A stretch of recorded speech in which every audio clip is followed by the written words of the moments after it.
So I'd like to start off by asking all the students that are present today to think back 3 months when you first arrived at Dublin Airport. So knowing that you're all students, I know most of you were facing a similar problem. You didn't really want to get on the bus with your heavy luggage, but at the same time you couldn't really afford to take a taxi. So I know that most of you facing this problem did the same thing. You got on the bus anyways with your heavy suitcase, or in the case for most girls and myself, 2 suitcases. You traveled into town, you exchanged buses in town, in the end you even had to walk a good bit to finally arrive at your new home. Now we believe there's a better way of doing that. May I present Ride'nShare. So while this all started with a very unpleasant experience 3 months ago, we started thinking about whether there really was an underlying problem here.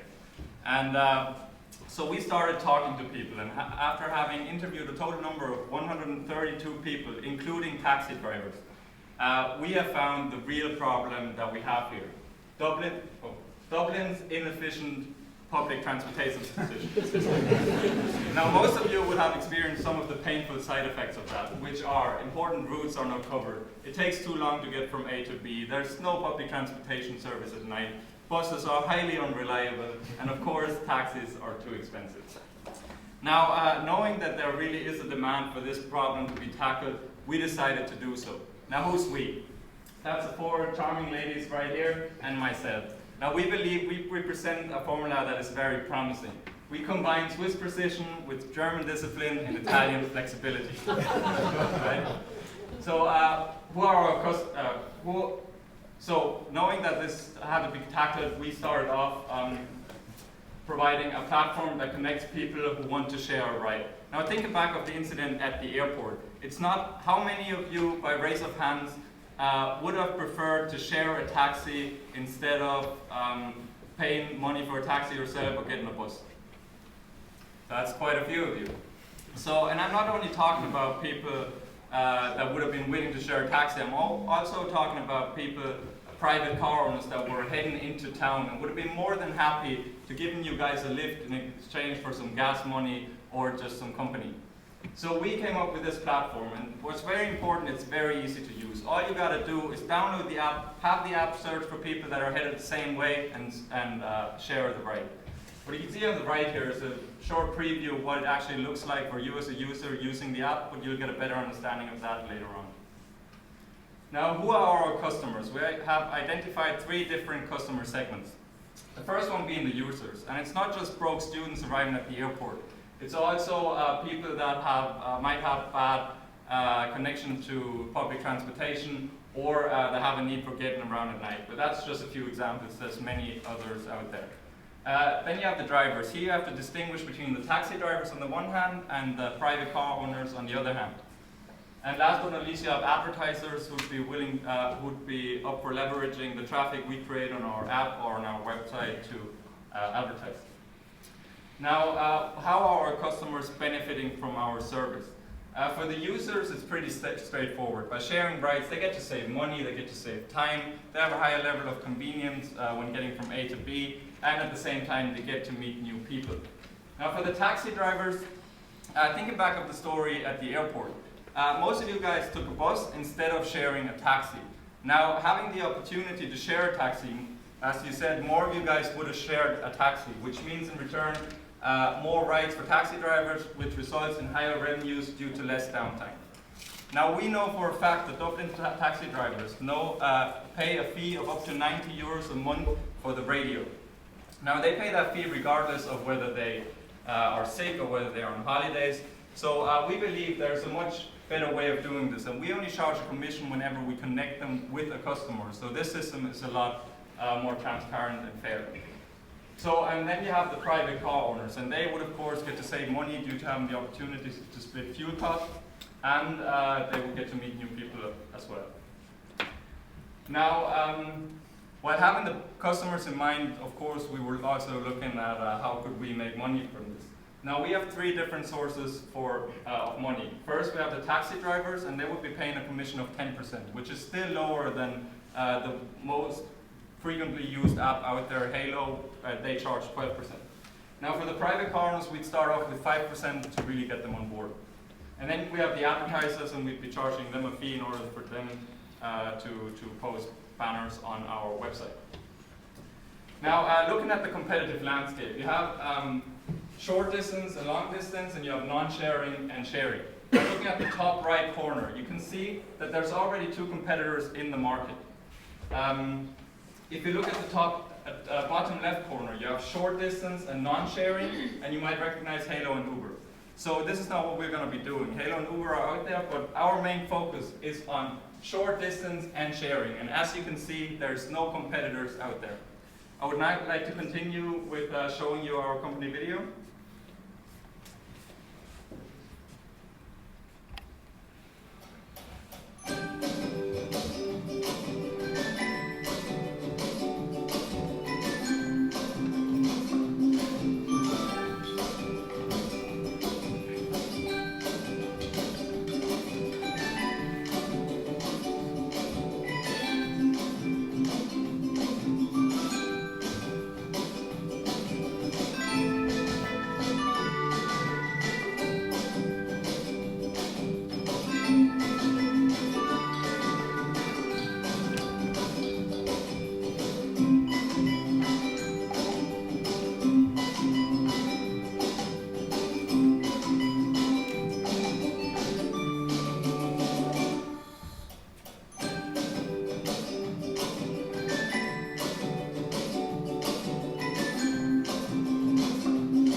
But with time, I think it got easier and easier, and we got information we wouldn't have found on our own. We were certain that the business idea was crucial, and that if the idea was great, somewhat innovative, and most importantly scalable, the business would take off. We now know that the problem comes first, and identifying the problem and really nailing it is the real challenge. He gave us a lot of insights on our competitors and on the taxi environment in general here in Dublin. Moreover, our canvas changed because we added value propositions for the taxi drivers and measures how to get and keep them, because in the beginning we didn't consider that and only focused on users.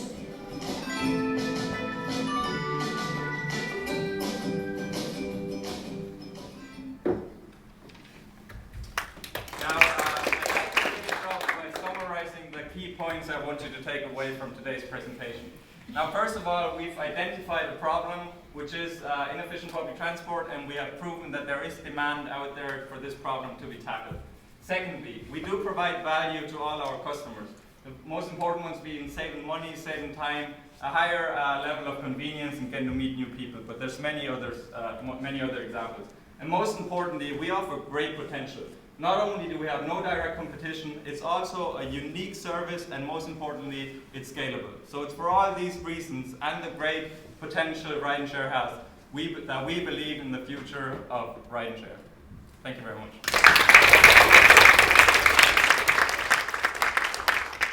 How do you get your users?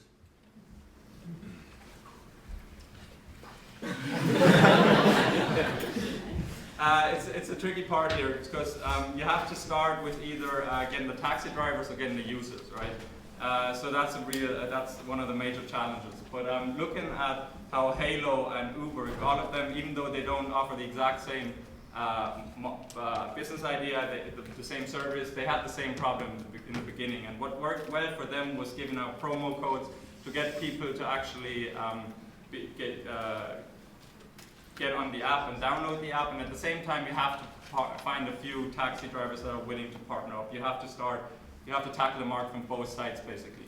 And what we found out is that all the taxi drivers in Ireland, they all have access to a taxi magazine. So that's how Halo did it actually. They advertised in that taxi magazine, and they were partnering with the 5 major taxi companies you have in Dublin.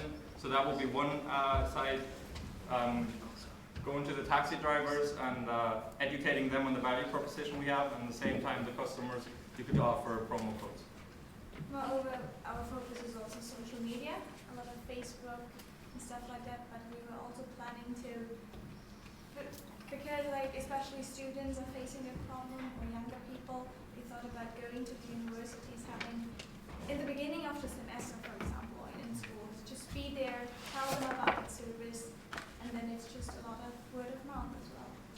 It only works if you have loads and loads of customers. Absolutely, customers. yeah, absolutely. And actually acquiring customers is awfully expensive, I suppose. Yeah, but what we also found by talking to taxi drivers, because 50%, 5,000 of Dublin's taxi drivers are using Halo at the moment. What we found out when talking to taxi drivers is that word of mouth was incredibly important. Halo started off with having only acquired a few taxi drivers, and in the end it was word of mouth that made all the other taxi drivers really use it. Yes, please. But what you're offering, it does seem like it solves a problem. I'm not sure exactly it's the problem. It's exactly the problem you identified, but basically you're offering competition to Halo and Uber, but with a very specific difference of the sharing requirement if you take your most focused proposition. And if that's the case, it seems like to be a real opportunity, but it has built-in inefficiencies. It's inefficient for the cab driver, for the driver who has to wait to find several people to share. It's inefficient for the users, and it might be inefficient for you to actually deliver it. That doesn't mean it's a bad idea. How do you overcome those inefficiencies? I mean, the way we look at it is actually that we get more business to the taxi drivers, because we're looking at people that wouldn't take taxis otherwise. So you're not creating inefficiencies for the taxi driver himself, because he wouldn't have to wait for people to team up. He just, as soon as people have teamed up, the taxi driver is being called, and that's just the same as beforehand. It doesn't matter if it's a group waiting for him or if it's one person waiting for him. And what we're actually doing is providing more business, because those people wouldn't have even called a taxi in the first place. Can I try to understand how this would work in practice? So I come off a plane from Dublin Airport, and I'm on the app and I say I'm going to say it's a suburb in Dublin. Do I try then to use this app to meet up with other people who come off other flights? Because what I'm thinking here is when I get a taxi in Dublin Airport, there's somebody there, the taxi comes along, I get in a taxi.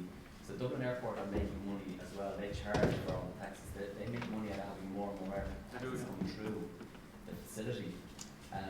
So I can't quite understand how this app is going to help me share the taxi home to the suburb I live. Okay, so it's actually quite easy, because of course you won't find anybody who's going to go to the exact same house unless you're going with your neighbour.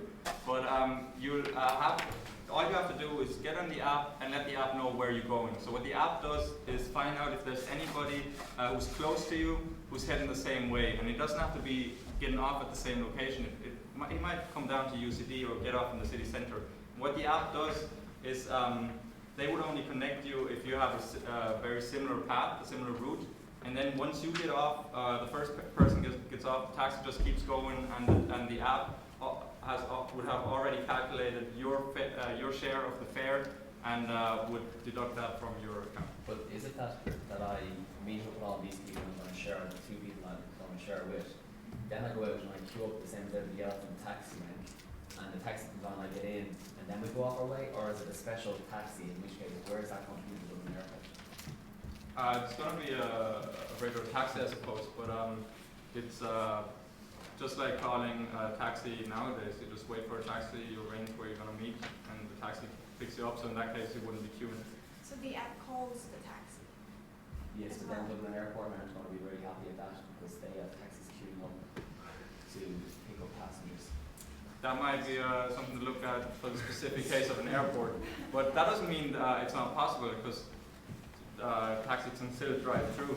But you have to get away from the example with the airport. This was just to get people on board that arrived here 3 months ago. This could be you leaving campus today. You got here with a bus and you want to go into town or to a pub, and so this is for everybody. You and can not get around just that. going from airport or going to. Partner with one of the hotels. There's free shuttle buses.